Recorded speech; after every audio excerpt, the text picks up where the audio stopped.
further ado, I'd like to introduce our moderator and our guest today. First and foremost, though, I want to thank our sponsors. Today's webinar wouldn't be possible without support from Corgi Bytes and Jennings Pro Search. For those who aren't aware, Corgi Bytes helps companies make their existing custom software systems more stable, scalable, and secure. Corgi Bytes specializes in upgrades, bug fixes, performance enhancements, and other maintenance activities designed to help tech companies generate revenue, lower operating costs, and reduce risk. Jennings Pro Search, our second sponsor for today's webinar, is an IT executive recruiting firm specializing in finding hidden talent to fill IT leadership jobs in the areas of data analytics, data science, cybersecurity, and risk, product and cloud for startups, private equity, consulting firms, and small to medium-sized companies. And today we're discussing an incredibly important topic. Today's title is Anti-Racism and Inclusion. And we have special guest, Dr. Tiffany Jana, with us. For those that don't know, Dr. Tiffany Jana is a non-binary awareness artist and pleasure activist. You can follow their intentional adventures on the YouTube docuseries Life with Doc Jana. Doc Jana is the founder of the T.I.Y portfolio of companies, a suite of interconnected diversity and inclusion-focused businesses. T.I.Y Consulting, a T.I.Y portfolio company, is a certified benefit corporation and earned the 2016 and 2018 and 2019 Best for the World honor from the nonprofit B Lab that certifies B Corps worldwide. Tiffany Jana is the best-selling author of Overcoming Bias, Building Authentic Relationships Across Differences. Dr. Jana is featured in the B-Corp Handbook by Ryan Honeyman and co-authored the IPPY award-winning second edition in 2018. Dr. Jana is also the author of Erasing Institutional Bias, How to Create Systemic Change for Organizational Inclusion in 2017, and also Subtle Acts of Exclusion, How to Understand, Identify, and Stop Microaggressions in 2020. She spoke on the TEDx stage on the power of privilege, and Tiffany was named a top 100 leadership speaker for 2018 by Inc.com. They earned the 2017 Enterprising Women of the Year Award from Enterprising Women magazine.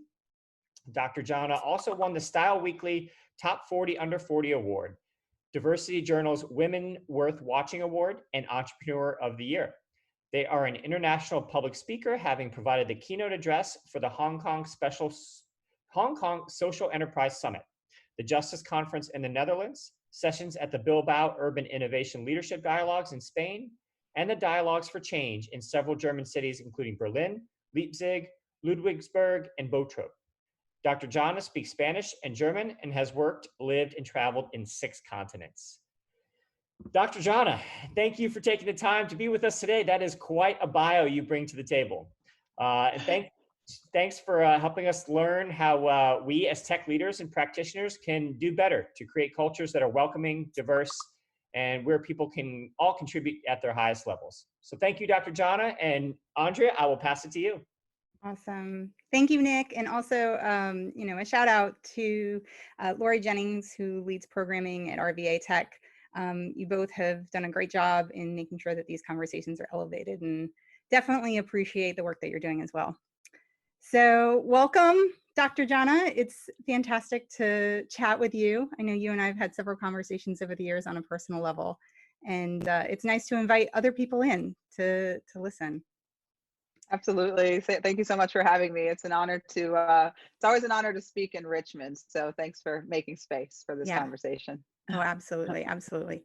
So I want to kind of set the stage by just acknowledging that this, the topic of anti-racism and inclusion can be a charged and sensitive topic, right? And so I think I want to start by doing what we call in the agile world of creating a container. And the reason that we do this is that there's research from Google. They did a Project Aristotle a few years ago, and they were looking at, what are the qualities of a high-performing team? And far and away, psychological safety, it was kind of an unexpected result, but psychological safety emerged as the most important thing for high performance. And, there's a lot of different definitions, but Timothy Clark's is one that I think can really kind of help us set the stage. So he says, psychological safety is a condition in which you feel 1, included, 2, safe to learn, 3, safe to contribute, And 4, I think this is important, safe to challenge the status quo without feeling embarrassed, marginalized, or punished in some way. So I think that's the goal of the conversation today, is to create that container and create that space where, regardless where people are, we can all learn and we can have that conversation with each other. So Dr. Jana, I know you consult and you lead on inclusion all the time. You run a tech team yourself with some interesting projects. And how do you suggest, like, how do you lead your teams to create containers of psychological safety so that we can have these productive conversations? Yeah, so everything in the world of diversity, equity, and inclusion starts with our own perspective and our own internalized stuff, right? So the very first thing that we have to do is really get a handle on, who we are, what we believe, and where do we stand on these inclusive issues. And if you read any of my books, I will always try to point you to your own experiences that you can use to relate. Many of us can relate to the experience of being the new person on the team, the young person on the team, maybe the person of color on the team, the queer person on the team. When you represent either an underrepresented or an underappreciated demographic, like how many of us here on this call today have been the young person on the team and been told, like, to just pipe down, like basically in one way or another, either overtly, or kind of subtly, tacitly told that your opinion doesn't matter right now. You haven't paid your dues. You don't know what you're talking about. This is the way we've always done it. So when you remember what that feels like, that is exclusion. That is the opposite of psychological safety. That is exactly how you shut down the conversation and make someone feel like their contribution and their personhood, quite frankly, just doesn't matter. And so the inverse of that would be creating space, expecting people and inviting people to contribute, and then also actually listening to what people have to say, right? When you're dealing with the folks who are creating the product, the people who are interacting with your customers, 9 times out of 10, they have incredibly valuable contributions to make. But because of our personal biases and whatever it is we want to believe about their value and what they have to bring to the table, we shut them down before they even get started, thereby denying ourselves and our organizations all of the benefits that we have quantified exist around greater diversity and greater inclusion. Yeah. Yeah, I mean, that makes me think of kind of a personal experience that I had recently, and kind of, I think maybe one of the reasons that this topic is kind of hard, I think especially for people who work in computers and work in software, because when I work with a computer, I execute the code and it either passes or it fails, right? There is one way to do things and it either works or it doesn't. And also I think too, like I was thinking about this, like when I'm coding, I can make a change. Like I can think of, okay, I want to do that differently. And then I can apply that change to the entire system. Like if I'm changing a variable name or something, but that process doesn't work in inclusion work.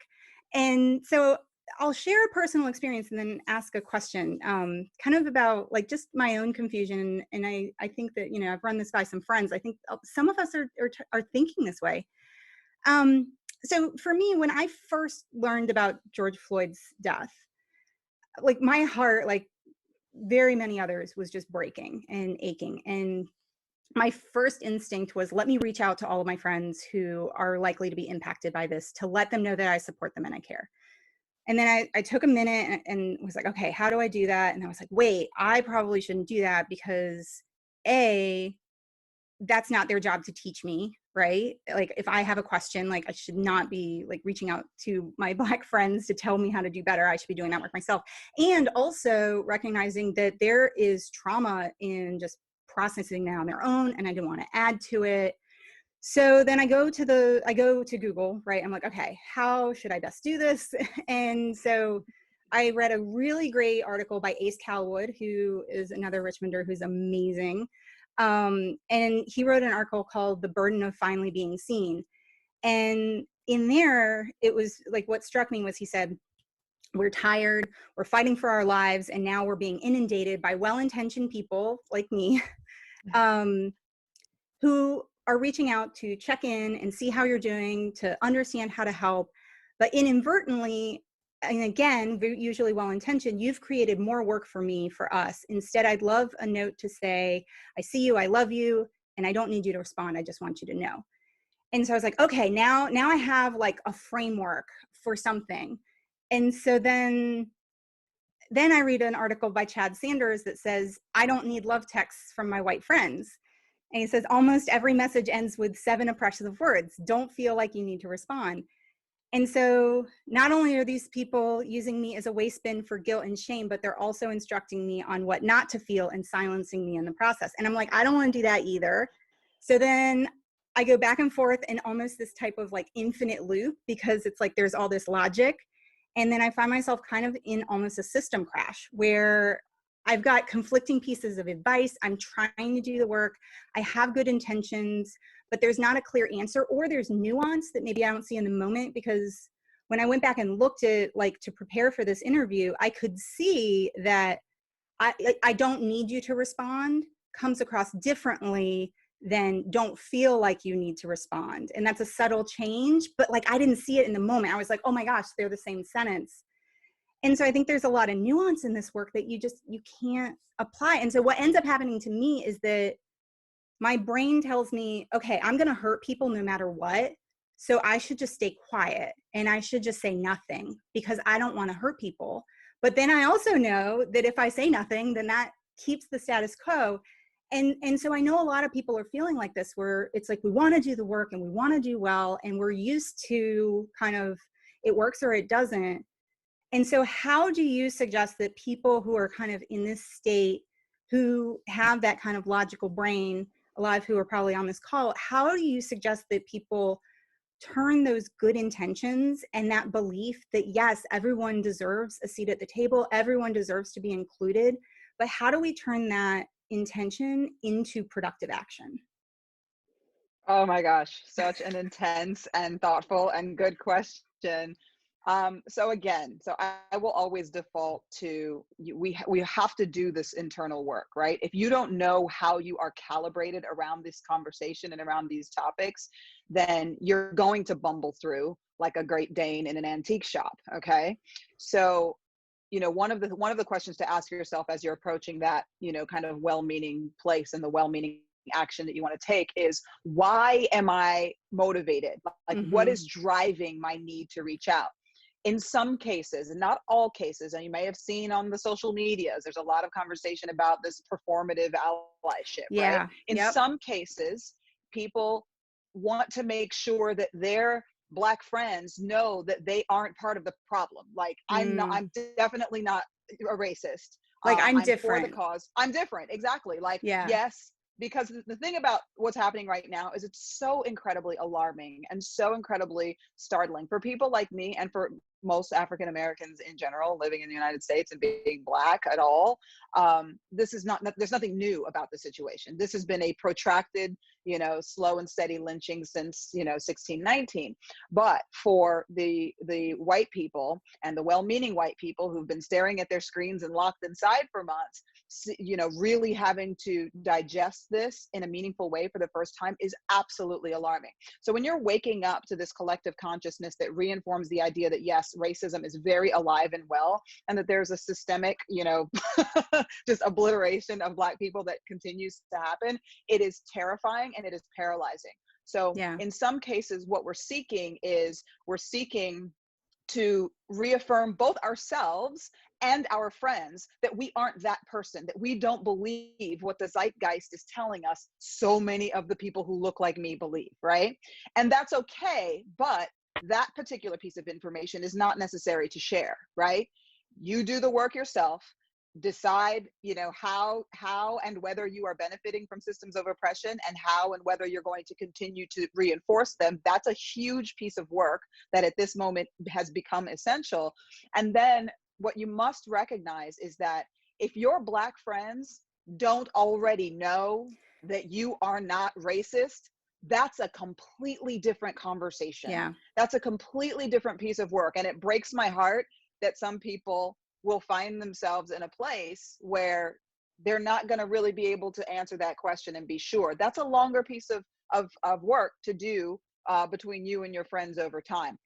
The individual response for, do I send the message and say you don't need to respond, or do I say nothing? you know, there is no silver bullet. I wish that there was a panacea. I wish that there was one way to do it. I'm writing as many books as I can, as fast as I can. And your books are so amazing. They are so good. They are so, so good. I recommend them all the time. Thank you. Yeah. Thank you. Yeah. So it's, you know, with some people like me personally, I do appreciate the message that says, you know, Tiffany, I appreciate you. I love you. My heart is breaking right now with everyone else. You don't need to respond to this, because I do feel, you know, like there is this unwritten rule that, particularly if we have a relationship, you've got my cell phone number, of course I'm going to respond. So I like the no need to respond. Just want you to know I've got your back. If you want to talk, I'm here for you. I think that's awesome.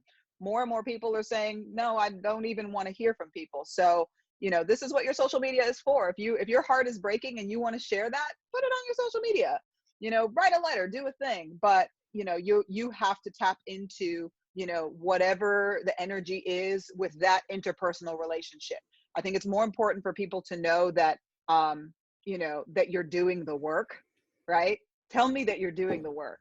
Tell me that you're taking this really seriously, and that, you know, you're going to be off in your corner silently, you know, taking an inventory of yourself. That means more, because, you know, that kind of that written support can feel a lot like thoughts and prayers. And what we need from our white allies now is informed action. Yeah. Yeah, that's great. I want to touch on a couple of terminology things. So racism, not racist, anti-racism.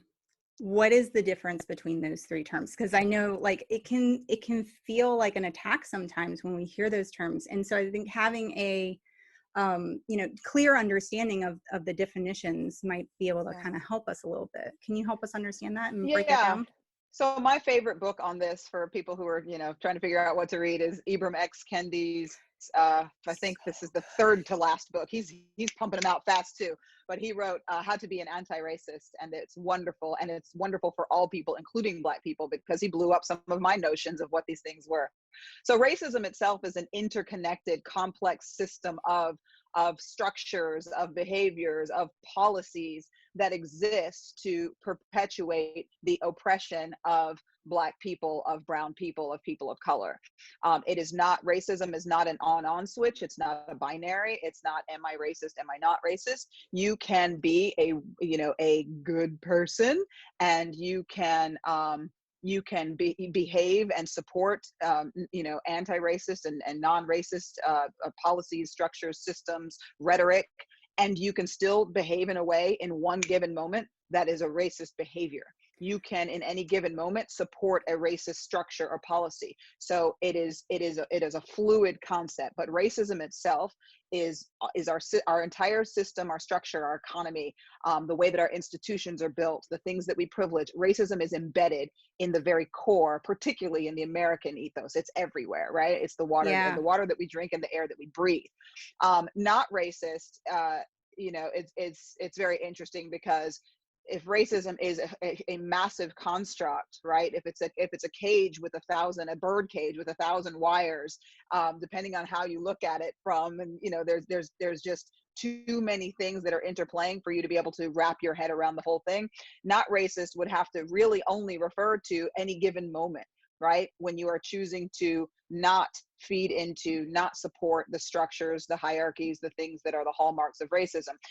Not racist is kind of a very difficult construct, because racism is not an easy thing to define. What I love about Kendi's book is that he gets into anti-racism. So if we're talking about racist versus not racist, then that feels like a binary, which is not real. It's not authentic. But we don't want to strive to be not racist. That's impossible, right? It's like, you know, that somebody somewhere said in a joke, everybody's a little bit racist. We're all biased. Even Black people have racist notions. We've been reading and being fed the same data, and that data has gotten locked on our hard drives. So anti-racist behavior is what we want to move towards, and that is intentionally supporting anti-racist policies, intentionally interrogating the systems and the structures that we exist within or that we are erecting and building, and very intentionally dismantling the vestiges of the delusion of white supremacy, right? The aspects of patriarchy that continue to oppress all kinds of underrepresented people, underappreciated people, not just Black people and people of color. So to be an anti-racist is to be proactive, is to be intentional, and is to put action behind the sentiment. Not racist is just like, I'm not racist. Yeah. I get a cookie. We need you to do something. Yeah. I mean, I think, so I read Kendi's book too, and it was incredibly illuminating. And I was really scared to kind of use the term anti-racist for a really long time. I think because it feels loaded and I didn't understand it. And when I read that book, like the metaphor that came to my brain, because I fix bugs all day, right? I work in legacy code systems. And so one of the things that I think of when I think of like when I bring, when we bring on a new client and we're working on a legacy system, what I'm actually doing is I'm asked to make an improvement, but it's a system of somebody else's decisions that now I have. And that to me kind of helped me think about like white supremacy. That sounds so big. And like, I'm not part of that. But it was like, no. There were people who like I read the book Hidden Figures, and there are laws that were like baked in and they're still in the legislation, right? There's the culture of all of these things. And so other people have made decisions that have created this kind of system. And so for me, it's like, okay, that's the legacy, right? That's the thing that we're operating within. And so I can choose to kind of ignore all the bugs where it's like, okay, I'm just not going to do anything, and that's not racist. Or I can actively call things out when I see them, or try to have a webinar like this where it's like, let's have a conversation, and so there are a lot of different things you can do to kind of fix the bugs within the system. Do you think that's a good kind of metaphor for people in tech to kind of wrap their brain around? Yes, I think that's an excellent metaphor. Particularly the legacy code aspect, right? I think this is like something I mentioned in my TED talk is none of us, like I have no time and tolerance for white guilt, like zero. White guilt, if that is what you are harboring, I want you to take a deep breath, and I want you to breathe in goodness and light and love and equality and all of the things that you wish to embody. And I want you to exhale the crap out of all of that guilt, because what it does is it allows you to exist within the construct of a personal pity party. It becomes paralyzing. It becomes debilitating. And no one on planet Earth today created all of these institutional hallmarks of racism. The whole foundation, the structure, it was created before our time. We inherited this gnarly legacy code, and now we have the really complex job of dismantling that and building with intention something new. Like, it's so important to recognize in all aspects of our culture, in all aspects of our systems, our structures, our institutions, there is nothing that is accidental about anything we're experiencing right now. Everything about our systems has been calibrated to achieve this end and worse. Because the reality, so many people say, well, you know what, if we just leave the racism alone, maybe the old guys will die off, and the children, they play together in the sandbox so well, they don't see color. In 100 years, everything will be fine. No, in 100 years, we will have replicated the exact same systems and structures unless we intentionally dismantle, because they were built for resilience. They were built to stand the test of time. We are looking at 400 years of ongoing systemic oppression. So great metaphor for people in tech. And yes, the idea that you've got to identify those bugs one at a time and deal with them is exactly the way you should approach this. And it is, unfortunately, it's ongoing work, right? It's not. It's totally ongoing work. Take 3 courses, right? Yeah. Well, I think that's too where the idea of legacy code can be a good metaphor, because if there's the concept of technical debt, right? Like, if you don't do anything, then you'll get more bugs. And so it's like there is a constant kind of battle of entropy. And I think the idea of continuous improvement, right, which is a tech concept in Agile, where it's like, I will promise to always do better. Right? I'm going to draw a line in the sand. I will never make it worse. I will always, every day, make it better. And then also kind of the idea of marginal gains, where if you I can't change the entire system by myself, but I can do what I can in my worldview to try to make a difference. And if enough people do that, right, then it's kind of a compounding effect too. And that's it. And that's the reality. If each of us in earnest, Black, white, everything else, right? If all of us were willing to accept personal responsibility for our individual lines of code, for our individual contributions, if we were just to debug our contributions, everyone, we would deconstruct this thing with like expediency. The thing would happen so well. But we find ourselves paralyzed by the complexity. And here's the thing that drives me, that breaks my heart and makes me even more crazy.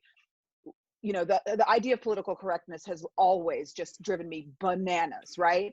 I mourn the loss of civil discourse, right? If you think of it, go back to Socrates, go back to ancient times, go back to before the internet. We used to appreciate having diverse networks of friends whereby we could bounce things off of each other, learn new things, completely disagree, and then go have a freaking beer. Like, it is not the end of the world to disagree. And we've now created these massive echo chambers, and we've made it impossible to talk about race and racism, because you can lose your job, you can wreck your career, you can mess up your entire family life, lose your credibility. So it's really dangerous territory. However, we cannot allow ourselves to walk away from the work, right?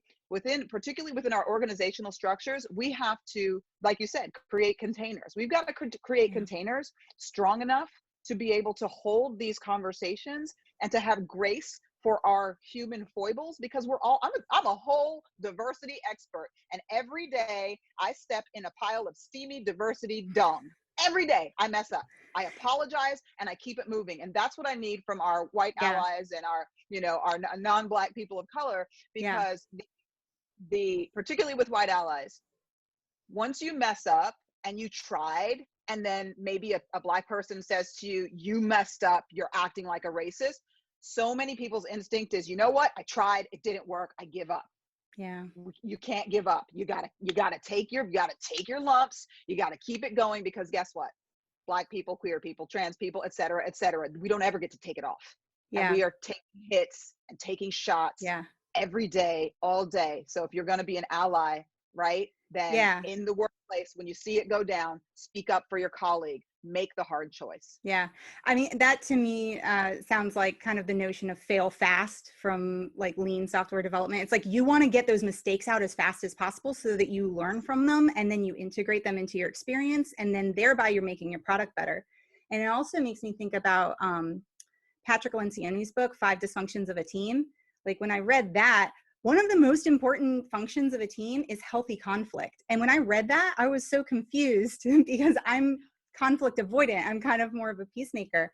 But exactly like you said, we need to be able to have these conversations and disagree. And you can do that in a way that's incredibly respectful, and you learn from each other, and then everyone grows.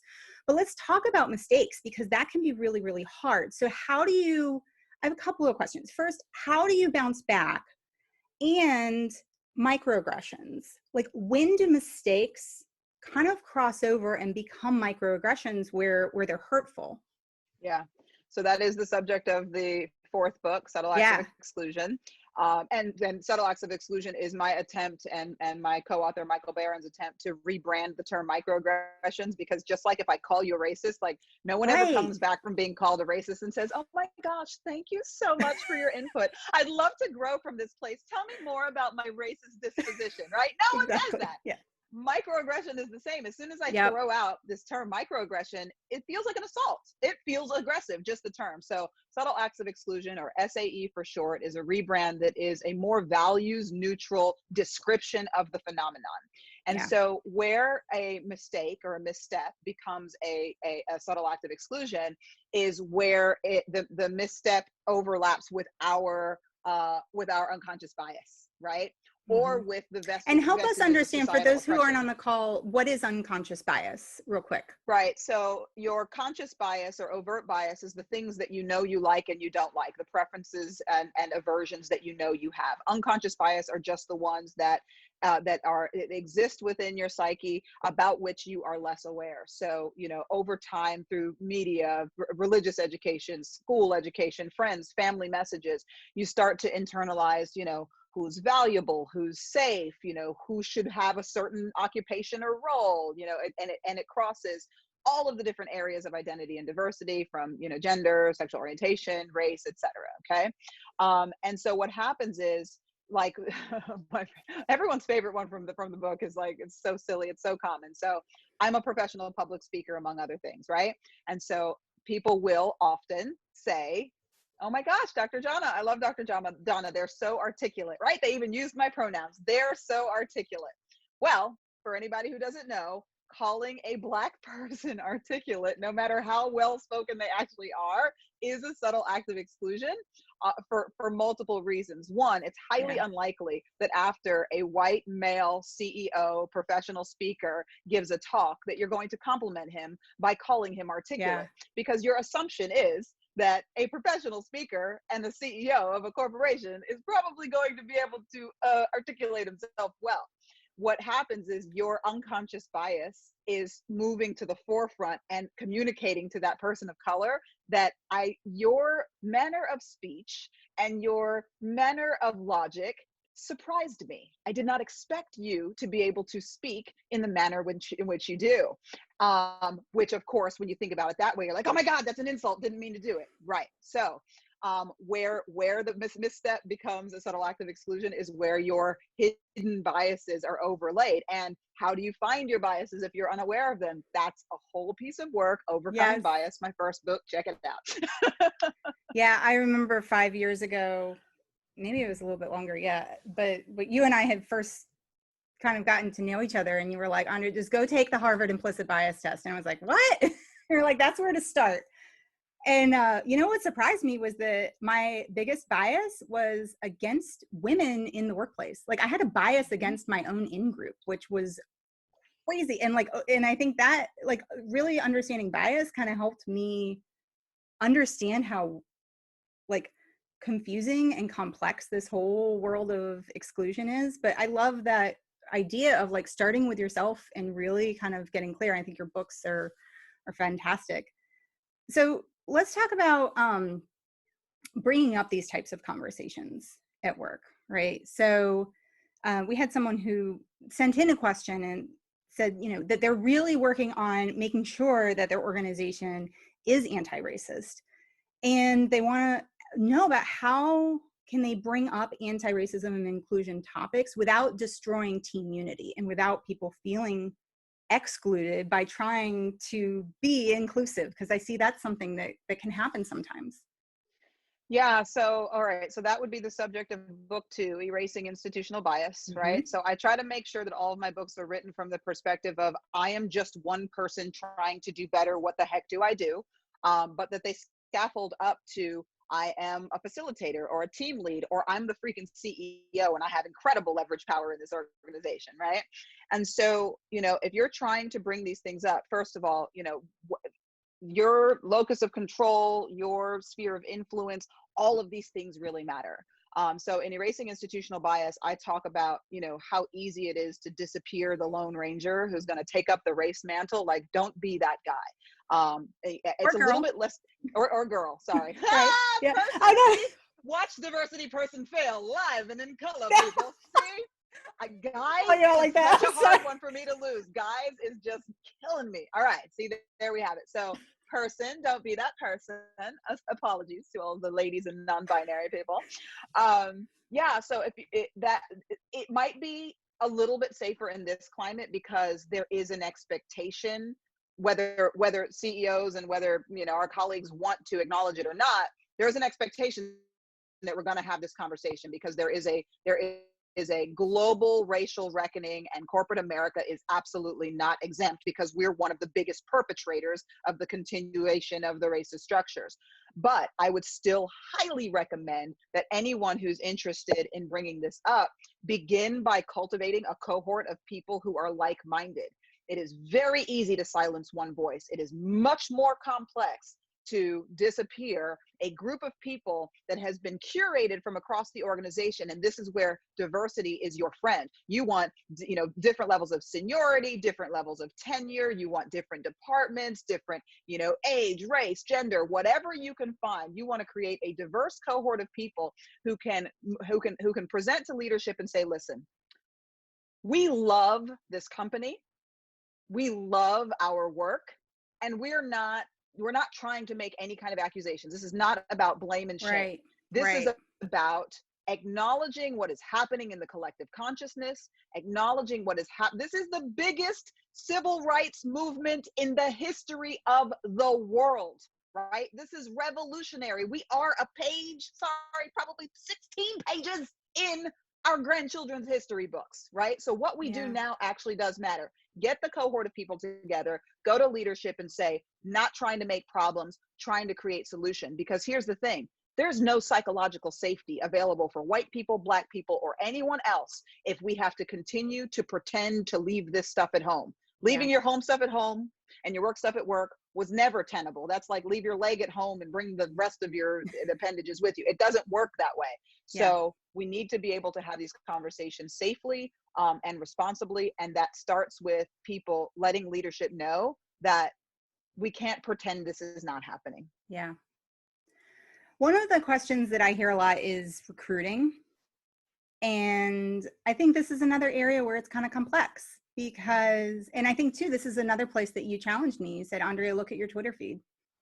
How many people of color are you following? And I was like,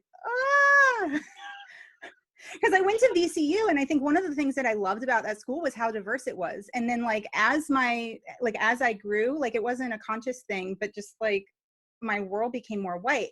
And then when I went to recruit, because I wanted to build a diverse team, I didn't have a personal network to draw upon. And to me, from my perspective, I was like, oh, well, that, there's just not enough people. But I do hear this a lot of okay, I don't want to tokenize people, so I don't want to hire people just because, and that's illegal, right? Yes. But in recruiting specifically, how do we address some of these challenging topics and actually work towards change?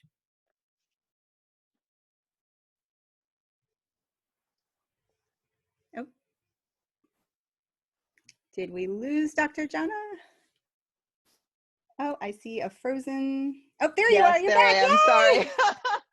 Apologies. All good. All good. Okay. So Yay, technology. 13-year-old in the house who might have slipped into the internets. So addressing this as far as our recruiting goes, first you've got to just dispel that personal myth that there just aren't people of color. There aren't Black people. There aren't insert demographic. Yes, there are. Then they are graduating in droves, and they are looking for work in droves. Will it require more effort? Yes, it will. So what happens is that if we go on autopilot, we know that our biggest source of recruitment is referrals, employee referrals, and referrals from within our personal networks. And that's where we fail in America, because we are more segregated now than we were in the height of legalized segregation. Yes. Really? Wow. Yes, we are more segregated now in the United States than we were in the height of legalized segregation. The vast majority of Americans, when they think about, if they're people who go worship somewhere on Sunday, they're worshiping mostly with people who look just like them. When they drive home to their neighborhood, most people live in neighborhoods surrounded by people who not only look like them, but are in similar socioeconomic circumstances. And when people send their children to school, most often their kids are going to school with people who are situated and also racially just like them. The integration and the inclusion and the diversity within our personal spheres is shrinking. It is not expanding. So that is itself is part of the problem. So, one of the first things is to get intentional about diversifying your network, right? I know lots of engineers of color, right? So you've got to diversify that network, and then really think about where you are recruiting from. Where are you sourcing your talent from? Because there are national associations of Black engineers. There are all kinds of professional associations and groups that are dedicated to finding resources and connecting resources for people of color who are looking for various jobs. But you've got to build that relationship with the historically Black college or university, HBCU. You've got to put out the welcome mat, because the problem is waiting for us to show up and ask for a job with you. Terrible idea, because there's so many companies that when we look at your website, it's just all white people, a sea of white faces, and often a sea of male faces, right? And when we see that, we don't know whether you fall in the group of we did that by default because we just weren't being intentional, or we did that by design because we actually don't want any Black people here. And that is still, sadly, an actual reality. And even if you are not racist, right? If you haven't been able to access or maintain relationships with people of color, like real, live, breathing, eating, sleeping people of color, then you are probably a little bit nervous and afraid, because here's the thing. You don't get the benefits of diversity, equity, and inclusion if you're not willing to deal with I'm gender fluid, so I'm a claim girl. I'm gonna claim some Black girl magic real quick, Andrea, forgive me. You don't have to apologize. Okay, good. Okay, here we go. So I communicate like a whole Black woman, right? We have a look, my eyebrows are straight up in the air. My voice gets loud. I'm using all my hands and limbs. I'm not mad at you. This is not mad. Some people hear the way a Black woman communicates. Like, oh my God, angry Black woman. No, it's communication style. I'm passionate about this subject. I love this subject. I'm made out of love. I actually literally love every single one of you. My job is to help humanity open up their hearts to themselves and see each other. I'm not mad at you. I want you on the inside, in my inner circle, embracing each other and seeing each other. But if you've never had a relationship with a Black woman, you might have mistaken that little weird thing that happened for an expression of anger. And that's not what it is. I have a question about, so one of the things when I was recruiting, I'm still struggling with this, is I want to honor kind of this, I use this term, but like the places of community where I know that like people need to restore and be among people like them. So like the National Society of Black Engineers, like they have a conference every year. Yes. And then I was like, I don't want to invade that space and disrupt this is a story I'm telling, it's less of a how will I be perceived and more of a, I don't want to hurt people, right? And but it might be that I'm telling myself I don't want to hurt people because right? So it's like it gets complex really fast. But how do you know which groups like truly are like, don't come in here? Because I know we see this with women's groups, like there are some women's groups where I'm like, I just need this for my soul. And there are others where it's like, this is totally open, like, this is talking about inclusion. How, with race, can we know kind of the difference? I'm not saying join the organization. I'm saying if you think about the professional associations that you are a member of, and think about the number of emails you get talking about their 972 programs, and they've got another talking head about to tell you what you need to know. Every single professional association is looking for content to share with their people, usually on a monthly basis, at minimum on a quarterly basis. So you can sponsor the conference. You can have an ad at the conference. You can let your local chapter know that you would love to come and speak to their members to talk about what Corgi Bites does and what kinds of positions you're recruiting, and that you'd like to create some kind of partnership. So what you do is you show up and you just let it be known that we are, open and ready and available to hiring more people from outside of our demographics. And we want a relationship with this credible, established network of amazing talents. Yeah. That's awesome. So we've got a couple of questions from our audience, and still kind of on the recruiting is Renee said, I'd love to hear about the interview journey, how to ensure that we aren't rejecting diverse candidates too early in the interview process. How to know if you're doing that? Yeah, how to ensure that we're not doing that. By not doing that. Stop it. Don't do it. Stop it. You know when you're doing it. You absolutely know when you're doing it, because if you are lucky enough to have a diverse slate of people who are applying for the job, and then you actually get to the point where you're interviewing the people, if you're letting them go too early, you know that you are. And this is where in Erasing Institutional Bias, we talk about replacing your subjective systems and processes with objective systems and processes. So my favorite, I give this example in the book, example of a company that did this was my publisher, Barrett Kohler. They're a B-Corp publisher. Their mission is to make the world a better place through books. And so they looked around and they were like, crap, we're trying to make the world a better place, but it sure ain't diverse in here, all white people. And they went and they led with the data. They looked at what did the data tell them about who was represented? One demographic. And then they said, okay, how is this happening? Let's deconstruct our systems with intention. They deconstructed everything and they said, okay, vast majority of our new hires are coming through our internship program. They looked at they deconstructed the internship program. What did they notice? It's an unpaid intern program. An unpaid internship program is a whole entire privilege for someone who can afford to work all day for free, right?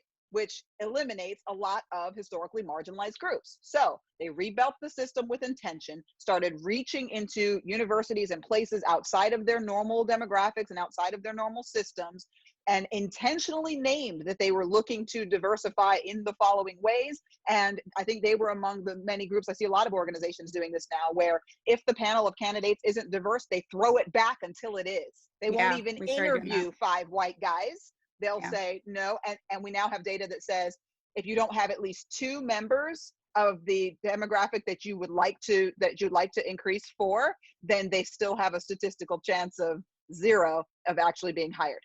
Right. And that's the truth with women. That's the truth with people of color. So you have to actually put a substantial effort. And then if you have found yourself doing it and you want to reverse engineer, triage what has happened in the past, then you need to be honest with yourselves about why those candidates were eliminated early in the process, because sometimes it is simple things like communication. You know, in every other language around the world, and even in our language, if it is a white way of speaking, right? If I pull out a big old Southern drawl, yeah, there's people around the country and around the world who are going to think I'm dumb because I have a Southern drawl, but it's called an accent and it's regional and it's specific to a group of people. The whole fact that we downgrade African-American people who speak with the African-American vernacular, right? The African-American common vernacular, that is a way that a group of people from a region in the world happen to speak. It's a dialect and it's not demonized in the rest of the world, but because it's associated with Black people, we put a racism sticker on it and made it bad. Yeah. So many Black people don't get jobs because they don't speak like white people in the same region. Yeah. Yeah. So being aware of that unconscious bias and, you know, the objectivity, like there's a lot of really good stuff there. And again, your books are fantastic. And I'm getting a lot of questions about books, and I would say start with Dr. Jana's. They're great. And then maybe we can put a couple more in. I do have a question about our city. So you and I are both in Richmond, Virginia, and there's a history here, right? So Richmond is the former capital of the Confederacy. And so there is a something in this city that, you know, and how does that history impact the goal of inclusion? And then what does it tell us about our future as well? Or if anything. All right, I got to freeze again. So how does the history of the Confederacy what role does Richmond, Virginia, like our community, have to play in making the world more inclusive? I mean, I think it is it's always been a surprise to me and a great many people how I landed here, right? I'm a child of the world who is multilingual. You know, my mom's from New York. I have no real ties to Richmond. I landed here by happenstance, and I think that, you know, the powers that be said, you're going to go do anti-racism work in that there capital of the Confederacy. And here I am 6 years later. I think that it's just not a coincidence. It's not a coincidence that our statues were still up. They're coming down fast. But I don't think it's a coincidence that our statues are still up. I don't think it's a coincidence that as this civil rights movement takes hold, that has become a focal point of the movement. Because, you know, this is a very common question that I get from white people, and that I just answered it twice in the past 2 days. And that is, you know, kind of, some people really do like, what is the big deal? Like, they really don't understand. And, you know, it takes a lot to offend me. I hold 5 intersectional identities, and I honestly don't care what you think about me. I'm a total badass. I'm aware of who I am, what I'm here for. I'm doing what I came to do, regardless of your opinion and your hateration. So that's me personally. So the statues don't personally offend me when I see them, but I'm also not from here. I have met a very large number of African-American people who don't use Monument Avenue because it is such an affront to their, you know, to their personhood. And that makes sense to me. I mean, it is a situation where it is emblematic of oppression.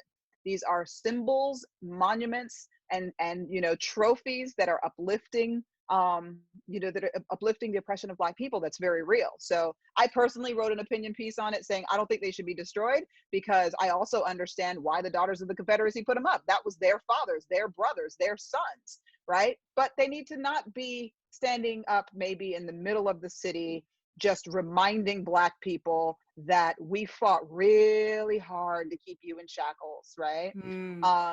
So put them somewhere where people can go with their Confederate card, swipe their card, and go and visit their ancestors by all means. But it is a real symbol of oppression. And I think that as they begin to fall, it's just going to be a reflection of this awakening, this collective consciousness.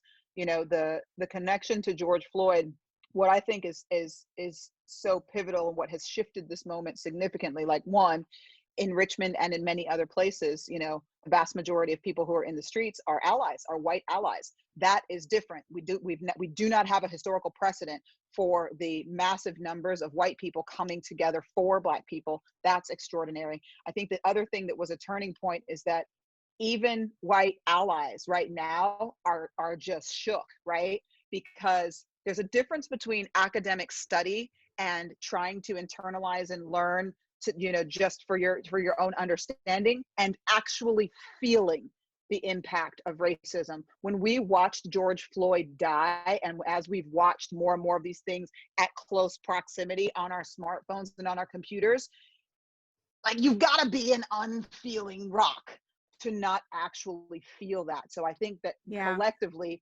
regardless of where we come from, and we're seeing a lot of like conservative voices are actually coming out and saying, yeah, that's not okay. Right. So I think that we have a moment. I've always thought that Richmond could be the capital of reconciliation. I love the idea. That.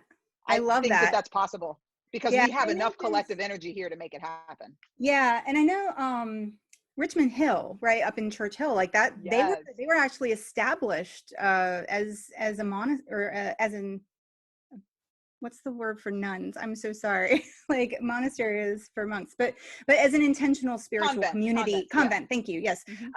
Yes. So thank you for reconciliation. And they have been praying for reconciliation since the Civil War. I just learned that this year. I was like, yes, they're the capital of reconciliation. I love that. I didn't coin that, but I definitely support that capital of reconciliation. I think that's where we're headed, honestly. Yeah. Awesome. Well, we're wrapping up. We've got a few minutes left. So, we've gotten a lot of information, which is fantastic, right? I love this. And from the chat that I'm seeing, I think a lot of people are finding this content really useful. We are getting a couple of questions as to whether or not this will be available to view after. Yes, we will, on the RVA Tech website. But I want to know if people are listening and want to do one thing, because it can be like kind of overwhelming. What is the one thing that you think people should walk away from this conversation? I think that it is, I can't give you an easy answer. It's got to be a two-part. There's bullets underneath my answer. Okay. So the theme, I would say, it's intentionality and grace. Okay. So we don't get to hit snooze on this. I saw a meme somewhere that said, this is not new. The alarm has been going off for 400 years, but we've just been hitting snooze on it. Now is not the time to hit snooze. Now is the time to be very intentional about your approach to this subject matter, right? We cannot hide anymore. Our hiding is what got us to the place where we couldn't even talk to each other about this very deep pain. So intentionally educate yourself, intentionally communicate how you're feeling, intentionally build relationships, just be intentional. And I always leave people with grace. Like, you've got to have grace for yourself and grace for others in this process. It is really hard work. It is really hard work, but it's going to be hard for you. It's going to be painful. Sometimes you're going to mess up. Forgive yourself in advance. Give yourself grace. Because this is the work of a lifetime. This is the work that actually makes the world a better place. And the fact that we get to live in this moment and try to build relationships and usher healing for and with each other during this moment. You were born at this time now to be here for this transition. So what you tell your grandkids and what your great grandkids read about you know, who you were and what you did with intention and grace really does matter. And those of us who are leading teams, like, your leadership will be marked by this moment, because every organization will have a pandemic narrative, and every organization will have a protest narrative. Where did you stand? What did you do? How did you pivot? How did you change? And how did you make your people feel like they mattered in these moments? Mm-hmm. That's brilliant. That's brilliant. So resources where people can learn more, right? Definitely your books. Where can people find you, connect with you, hire you, pay you lots of money to teach them? Because this work is not free. That's the other thing too. Like, we need to make sure that we're paying for this work and paying for the teaching. And if you have people of color, I wrote a Medium, so follow me on Medium. I'm putting stuff there. If you have people of color who you're expecting to lead this at your office, you better be paying them extra, because I make millions of dollars doing this work, because it's hard freaking work. So don't expect anyone to do it for free. Don't expect your Black friends to educate you for free.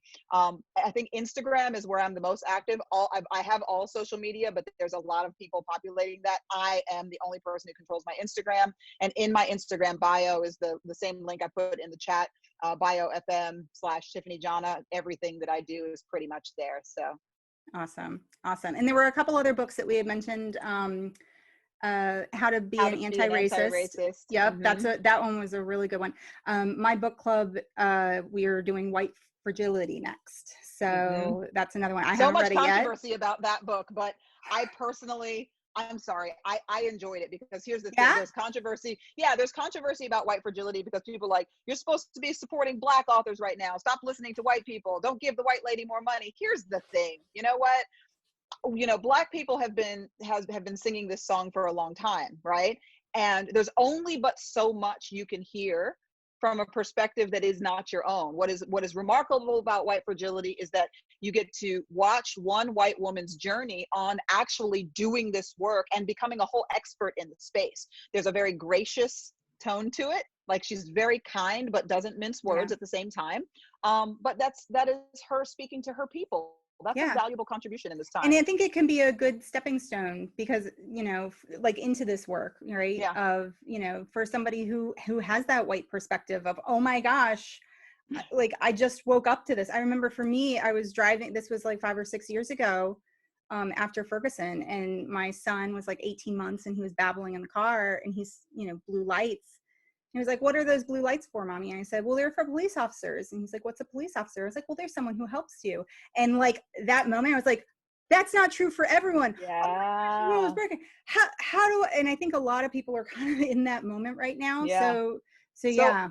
I would say if you're only reading white authors and only listening to white speakers, that's the problem. And since you do have, I think, a critical mass in Richmond, I just want to give a shout out to Chop Suey Books, because Chop Suey Books is currently doing, I think, a 20 or 25% off bundle of, I think, 3 of my books, the like race ones and the diversity ones. So check out Chop Suey. They're doing delivery, shop local. We love that when it is available. I remember that's where they had your book launch, right? Yes, I was there. I was there. Yeah. I was like that. Yes. So, and we love supporting local. Well, Dr. Jana, thank you so much for gracing us with your wisdom, for helping us become better people. And thank you to RVA Tech for hosting this really important conversation, so that we can become and embrace being the capital of reconciliation. Yay.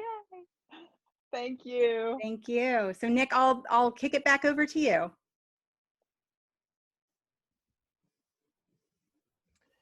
Thanks so much, Dr. Jana. Thanks so much, Andrea. And thanks to everyone who joined. We had, looks like over 270 people on the call today. So thanks so much for taking your time. We appreciate it. As Andrea mentioned, we did record it, and we will host it on our website, along with all of our other webinars as well. And we try to do these a couple times a week. So if you like what you heard here and you're interested in some other topics too, potentially, please check out our website. And last but not least, I want to again thank Jennings Pro Search and Corgi Bites for sponsoring the event today and making it happen for us. So thanks to Andrea and Lori over at Jennings Pro Search. So thanks so much, everyone.